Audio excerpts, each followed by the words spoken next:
How monkeypox spreads, what to know about transmission and how to protect yourself. As misinformation about monkeypox swirls online, experts explain the most common ways people are catching the virus. As the monkeypox outbreak intensifies with each passing day here in the United States and globally, researchers are learning more about how the virus spreads and infects people. But as was the case during the earliest days of the COVID-19 pandemic, misinformation and confusion about the virus transmission is also spreading, particularly on social media, and in some cases that misinformation is spreading even faster than the monkeypox virus itself.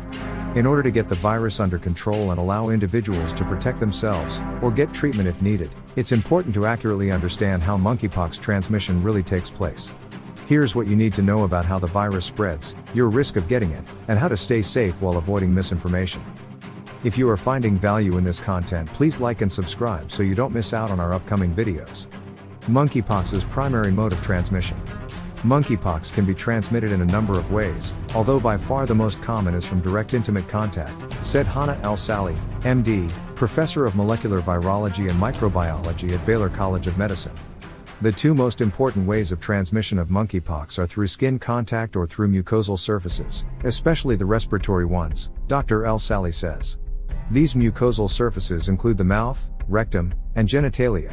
The sexual contact is potentially allowing for one or both of these modes of transmission to take place, she added. The reason for this, added David Vall, MD, professor of medicine in the Division of Infectious Diseases at the University of North Carolina, Chapel Hill, has to do with just how infectious the actual monkeypox sores are.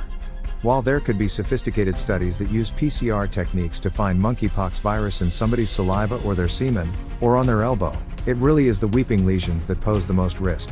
And though monkeypox can be spread through any kind of intimate contact, right now, the virus seems to be primarily passing between men who have sex with men.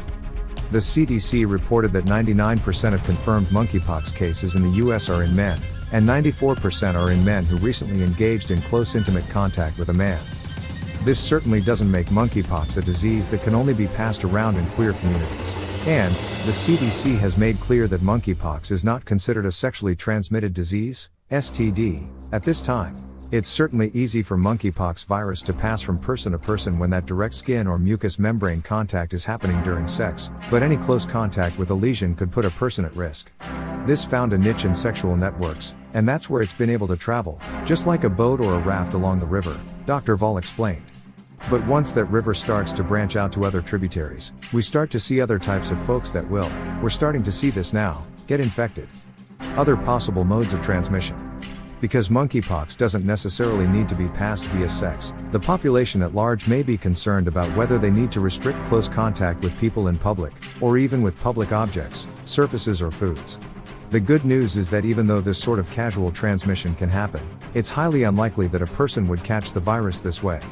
Infections from surfaces, objects. Many Twitter users may have seen stories online alleging that monkeypox on surfaces can infect people at any given time. One such story was from an individual who said they contracted monkeypox from scooter handlebars, which later turned out to be false. Additional tweets about catching monkeypox from toilet seats have been circulating on the site. The question of transmission via surfaces can be a bit complicated, since it's true that monkeypox can linger on surfaces for longer periods of time, putting people at risk. In one study, the CDC says the monkeypox virus was found in a person's home 15 days after they left it unoccupied. But even though monkeypox can linger on surfaces and objects if a person with lesions comes into contact with them, it's unlikely that this fomite transmission, as it's called, will actually take place. A person can find E. coli in their sponges at home, Dr. Vall added. But it doesn't necessarily mean that we're going to get food poisoning from it. Monkeypox transmission from surfaces is likely similar. In most cases, the inoculum, the amount of germ there is not enough to make us sick even if it's present, Dr. Vall said. So while somebody who has monkeypox might touch something, the chances that thing is infectious to somebody else depends upon the conditions. In addition to the large amount of virus that would need to be present on a surface to cause transmission, a person would also have to touch their eyes, nose, or mouth after touching this contaminated surface in order to get sick with monkeypox. With the number of cases so far, Dr. Vall said, the fact that only a few have been linked to fomite transmission likely means that the odds of catching it this way are very rare. Concern about transmission via fomite is low for the general public at the current stage of the outbreak, Dr. El Sahly added.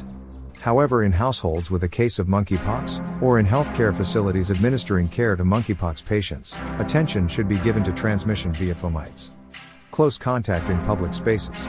Even though getting monkeypox from touching a contaminated surface is fairly unlikely, there are other concerns about how a person might catch monkeypox without sexual contact. Crowded train cars, festival or concert crowds, or bars and nightclubs are all places where people may be having close contact. This is another mode of transmission that, though possible, is probably unlikely, Dr. Vall said. Festivals, bars, and concerts where attendees are fully clothed and unlikely to share skin-to-skin contact are safe. However, there are activities that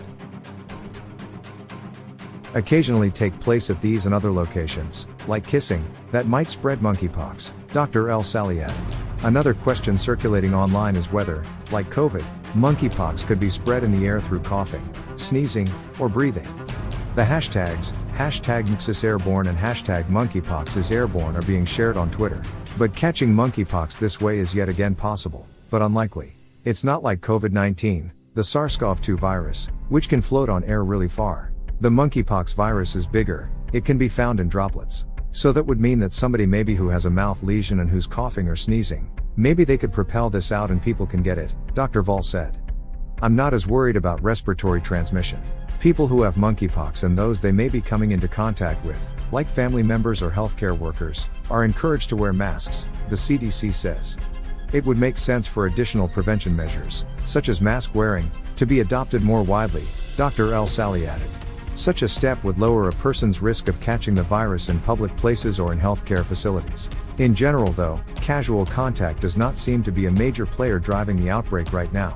Monkeypox doesn't seem to be that particularly super infectious.